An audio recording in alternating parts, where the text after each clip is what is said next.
성도 여러분, 안녕하십니까? 오늘 우리가 함께 묵상할 말씀은 창세기 3장입니다. 창세기 3장은 인류의 죄가 시작되는 가장 아픈 전환점이자 하나님의 위대하신 사랑이 시작됩니다. 에덴 동산에서 아담과 하와는 하나님과 날마다 대화하며 완전한 행복을 누리고 있었습니다.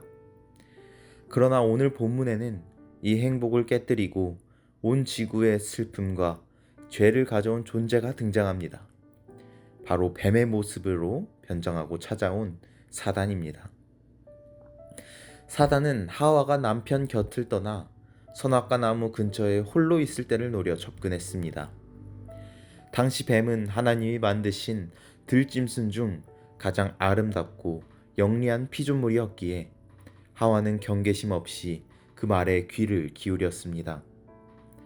사단은 아주 교묘한 질문을 던집니다. 하나님이 참으로 너희더러 동산 모든 나무의 실과를 먹지 말라 하시더냐? 사단은 하나님의 명령을 꼬아 말하며 하와의 마음에 하나님의 사랑을 불신하고 그분을 의심하는 씨앗을 뿌렸습니다. 이에 하와는 정녕 죽으리라 하신 하나님의 말씀을 죽을까 하노라 라며 흔들리는 모습을 보여줍니다. 그러자 사단은 기다렸다는 듯이 거짓말을 해옵니다. 너희가 결코 죽지 아니하리라. 너희가 그것을 먹는 날에는 너희 눈이 밝아 하나님과 같이 될 것이다. 진실에 거짓을 교묘하게 섞은 이 거짓말에 하와의 마음은 완전히 혼란에 빠지고 말았습니다. 사단의 거짓말을 믿고 나자 그 나무가 완전히 다르게 보였습니다.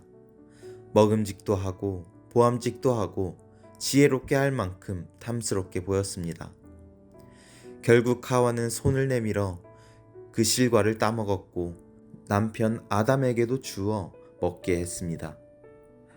하와는 속아서 먹었지만 아담은 그 결과를 분명히 알면서도 아내를 잃고 싶지 않은 인간적인 사랑 때문에 고의로 불순종을 선택했습니다. 범죄한 그들이 가장 먼저 경험한 것은 부끄러움과 공포였습니다. 그들을 두르고 있던 빛의 옷이 사라지자 그들은 무화과 나무 잎을 엮어 치마를 만들어 부끄러움을 가리려고 했습니다. 그리고 서늘한 저녁, 늘 기다리던 하나님의 발자국 소리가 들려올 때 기쁨이 아닌 두려움으로 나무 사이에 숨고 말았습니다. 하나님께서 아담을 향해 네가 어디 있느냐 라고 부르시며 회개할 기회를 주셨습니다. 그러나 아담은 참회하는 대신 하나님이 주셔서 나와 함께 하신 여자 그가 줌으로 내가 먹었나이다 라며 아내와 하나님께 책임을 떠넘겼습니다. 하와 역시 뱀이 나를 꿰어 먹었다며 변명했습니다.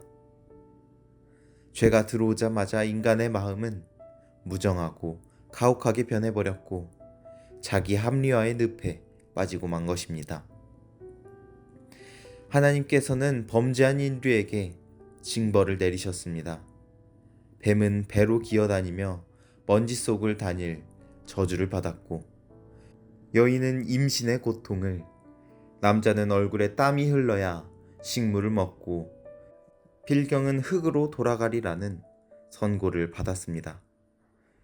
죄는 참혹한 대가를 요구했습니다. 그러나 하나님의 공의가 심판을 외칠 때 그분의 자비는 이미 구원의 길을 열고 계셨습니다. 하나님은 사단에게 선포하십니다. 내가 너로 여자와 원수가 되게 하고 내 후손도 여자의 후손과 원수가 되게 하리니 여자의 후손은 내 머리를 상하게 할 것이요 너는 그의 발꿈치를 상하게 할 것이니라. 이것은 성경에 기록된 최초의 복음입니다. 여인의 후손으로 오실 예수 그리스도께서 십자가에서 발꿈치를 상하는 고통을 당하시겠지만 결국 사단의 머리를 깨뜨리고 온전한 승리를 거둘 것이라는 약속의 말씀이었습니다. 또한 하나님은 에덴에서 추방당해 극심한 추위와 죄의 결과를 겪어야 할 아담과 하와를 위해 가죽옷을 친히 만들어 입혀 주셨습니다. 인간이 만든 무화과 잎사귀는 금방 마르고 부서지지만 하나님이 주신 가죽옷은 단단하고 또 따뜻했습니다. 이 가죽옷 한 벌을 만들기 위해 죄 없는 어린 양이 처음으로 피 흘려 죽어야 했습니다. 인간의 허물과 벌거벗은 수치를 덮어주기 위해 하나님의 어린 양이신 예수님께서 십자가에서 피 흘려 돌아가시고 그분의 완전한 의의 옷을 우리에게 입혀주실 것을 시각적으로 보여주신 은혜의 사건이었습니다. 비록 그들은 생명나무의 길을 지키는 그룹 천사들과 번쩍이는 화영검을 뒤로하고 에덴에서 쫓겨났지만 이 가죽옷을 바라보며 회복의 소망을 품고 예배의 자리로 나아갈 수 있었습니다.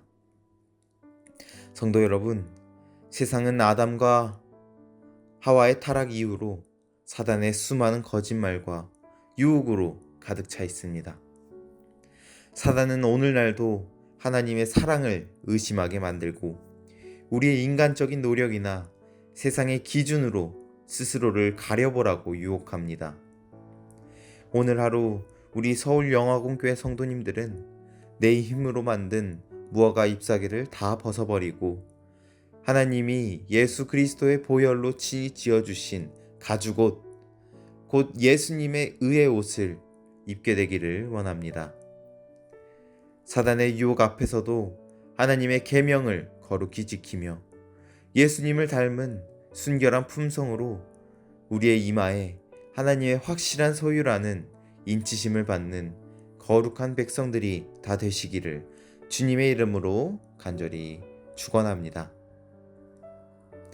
하늘에 계신 하나님 아버지, 오늘 창세기 3장의 말씀을 통해 인간의 뼈아픈 타락 속에서도 우리를 포기하지 않으시고 예수님의 피로 가죽옷을 지어 입히시는 하나님의 자비를 깨닫게 하시니 감사합니다.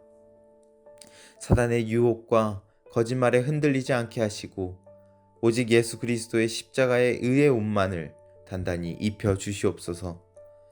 특별히 오늘은 학생반의 고민진 학생을 위해 기도합니다. 어느덧 한 학기를 마무리하고 기말고사가 진행되고 있습니다. 이 시험 기간을 지나고 있는 우리 민진이를 주님의 따뜻한 손길로 꼭 붙잡아 주시옵소서. 계속되는 시험과 공부로 인해 몸과 마음이 많이 지쳐 있을 것입니다. 우리 민진이가 낙심하거나 쓰러지지 않도록 힘과 체력을 더해 주시고 시험을 치르는 순간마다 명철함과 지혜를 허락하여 주시옵소서. 주님, 민진이가 한 학기 동안 주님 보시기에 부끄러움 없이 최선을 다해 성실하게 공부했습니다. 흘린 땀방울만큼 노력한 대로 좋은 결과를 얻을 수 있도록 주님께서 축복하여 주시옵소서. 그러나 하나님, 오늘 말씀에 나온 무화과 잎사귀처럼 금방 마르고 사라져 버릴 세상의 점수와 결과에 마음이 전부 묶이지 않게 하시옵고 무엇보다 시험의 결과보다 우리 민진이의 삶을 더 가치 있게 여기시는 하나님의 사랑을 깨닫게 하여 주시옵소서. 삶의 매 순간마다 오직 예수 그리스도만을 중심에 모시고 살아가는 우리 민진이가 되길 간절히 바라오며 예수 그리스도의 이름으로 간절히 기도드립니다. 아멘.